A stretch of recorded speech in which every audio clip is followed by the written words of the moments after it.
마지막 3라운드입니다. 3라운드의 제목은 코로나19 이후의 미래. 우리는 어떤 시스템을 만들어야 하나입니다.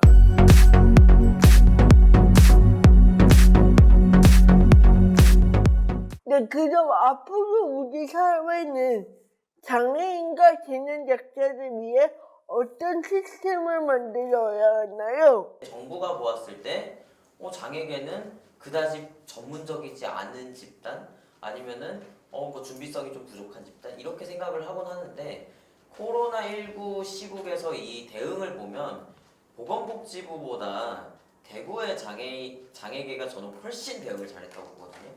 그래서 함께 문제 해결을 해나가려는 어떤 의지가 있어야 되는데 계속 뭔가 수직적으로 어떤 국장과 과장이 결정하고 장애계는 뭔가 그냥 보조하는 역할 뭐 이런 식으로 비추어지면 저는 이 문제를 그 공직의 세계관에서는 해결할 수 없다 이런 문제가 이렇게 생각하고요. 예컨대 최근에 보건복지부에서 코로나19 감염병 장애인 대응 매뉴얼을 발표했는데 이게 굉장히 형편없는 이유는 단 하나예요. 뭐냐면 공문서를 중심으로 편집했을 때 현장의 지식이 전혀 녹아들지 않고 장애 당사자가 갖고 있고 장애 당사자가 제시한 의견들이 전혀 들어가 있지 않은 문제들이 있어요. 정부가 함께 이 어려운 문제, 사회적 문제를 해결하기 위해서 보다 적극적으로 장애계의 의견을 존중하고 뭔가 장애인 당사자의 의견을 자꾸 미성숙한 의견처럼 표명할 것이 아니라 정말 우리가 놓쳤던 부분이구나 라고 생각하고 보다 활발하게 소통하는 기회를 좀 만들었으면 하는 바람이 있습니다. 제가 예전에 이런 고성 산불 막 이런 취재를 하면서 장애인 재난 관련해서 논문 쓰신 분을 인터뷰를 하게 됐는데 그분이 그런 이야기를 하시는 거예요. 많은 재난 연구에서 사회적 관계망이 두터운 사람일수록 재난에 대한 정보 습득도 많고 대피 성공 확률이 높아진다라는 말씀을 하셨어요. 그러니까 이게 일상적으로 고립될수록 재난 상황에서도 더 고립이 극대화된다는 거죠. 그렇게 봤었을 때 장애인에 대한 재난 대책을 어떻게 수립해야 해? 라고 저는 묻는다면은 우선 장애인의 일상적 삶을 좀 더 촘촘하게 지역사회에서 살아갈 수 있도록 그런 많은 공적인 복지 자원이 세워져야 한다고 생각을 해요. 그렇게 봤었을 때 제가 앞에서 한 이야기와도 겹치는데 활동 지원 서비스가 좀 구축이 되고 장애인이 지역사회에서 살아갈 수 있도록 어떤 이동권적인 측면들이 구축이 될 때 장애인도 이 사회에서 정말 시민의 한 사람, 내 곁에 있는 이웃의 한 사람으로서 살아갈 수 있잖아요. 대구 같은 경우에는 저는 정말 대구 장차연, 대구 장애인 차별철폐연대 그 대구 장애인 시민사회단체가 정부의 역할을 했다고 생각을 해요. 정부가 해야 할 역할. 그 코로나 재난 상황에서 대구 장애계가 정부의 역할을 했고 그곳에서 정부는 없었던 거죠. 장애인들한테. 뭐 이렇게 자꾸 물어봐봐요.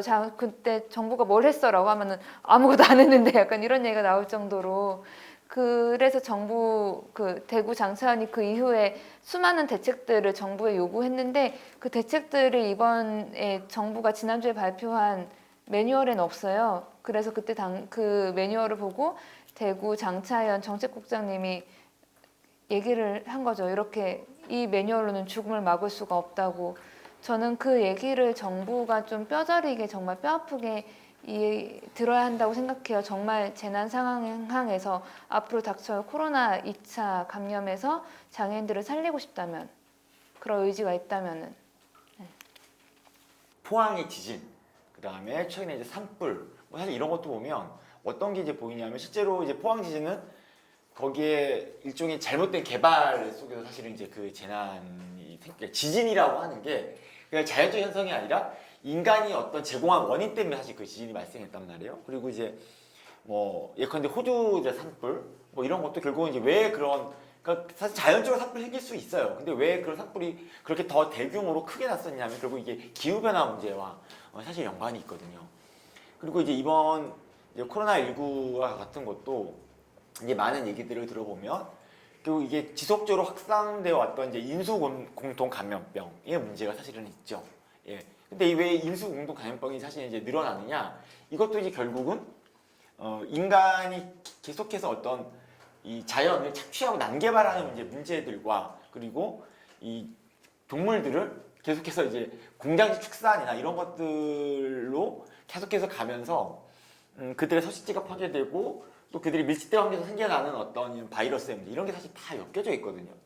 이게 지금 그러니까 무슨 얘기를 제가 드리고 싶은 거냐면 전에는 자연적으로 발생한 것들을 인간이 그러니까 무능한 정부가 혹은 뭐 이런 제대로 대응 못해서 피해를 키웠다면서 인지였다면 이제는 사실은 그 재난의 원인 자체를 인간이 지금 계속 제공을 하고 있는 이제 이런 속에서 어떤 재난이 발생을 하고 있어서 정말 이제 자연재해와 인재의 경계가 점점 이제 무너지고 있는 이런 상황이 이제 사실은 이제 만들어지고 있는 거죠. 뭐 코로나 때문에 이제 우리 삶의 방식이 바뀐다라고 할 때 많이 얘기하는 게 뭐냐면 점점 비대면적인 어떤 삶이 언택트의 삶으로 우린 전환되고 있다 이런 얘기를 하지만 과연 그렇게 모든 사람이 살아갈 수 있나? 그렇게 사실 불가능하죠. 그래서 이번에 코로나 사태에서도 사실은 피해를 봤던 사람들을 보면은 결국 그 언택트 시대에 그걸 커넥트 시키는 사람들, 예컨대 콜센터 노동자들, 택배 뭐 이런 사람들이 이제 결국은 이 가장 피해를 보고 가장 감염도 많이 생기고 이랬던 거잖아요. 그럼 그걸 없앨 수 있나? 불가능하다는 거예요. 그럼 이런 노동을 어떻게 할 거냐? 그리고 또 우리가 얘기했던 방금 제가 언급했던 이 환경의 문제를 우리가 생각하지 않고 과연 그 이후에 온전한 어떤 삶을 지속 가능한 삶을 구축할 수가 있나? 뭐 이런 것까지를 사실은 좀 큰 틀에서 고민하지 않으면 결국 코로나 이후에 뭐 환경이 이렇게 바뀌었으니까 우리는 이제 뉴노멀을 만들고 거기에 잘 적응하면 돼. 이런 방식으로는 결국 위기의 근본적인 원인을 사실은 해결하지 못하고 결국 누구도 해결하지 못할 수 있는 그 상황으로 가고 있는 것이 갈 수도 있지 않을까 뭐 이런 고민들. 그래서 이제 장애인 입장에서 이 문제를 바라볼 때도 그 속에서 장애인이 더 뭔가 배제되고 있고 차별받고 이 문제만 고민할 것이 아니라 한 인간으로서 우리가 살아가는 삶의 조건의 문제 전반을 좀 같이 이제 고민하면서 우리가 어떤 이후에 좀 고민들을 조금 더 좀 심화시켜 나가야 되는 것이 아니냐 뭐 좀 이런 생각들을 좀 해보게 됩니다. 코로나19가 지나간 자리는 어떨지 모르겠습니다. 새로운 시스템은 젊고 건강한 사람, 비장애인, 이동이 자유로운 사람, 부자들을 위한 시스템이어야 할까요? 아니면 기저질환자, 난치병자, 장애인, 고령자, 임산부, 홈리스, 휠체어를 탄 사람, 성소수자들을 감싸 안는 시스템이어야 할까요? 오늘 방송을 보신 분들은 어떤 답들이 마음에 남으셨을 거라 생각됩니다. 저는 다만 이전과 똑같은 상태로 돌아가지 않기를 바란다는 말을 남기고 싶습니다. 이상으로 성장판 2020년 1회차 재난약자에게 비상구는 없다를 마치도록 하겠습니다. 함께해주신 패널분들께 감사드립니다. 시청자 여러분, 다음에 뵙겠습니다. 감사합니다. 감사합니다. 성북장애인 자율생활센터 좋아요, 구독 많이 눌러주세요.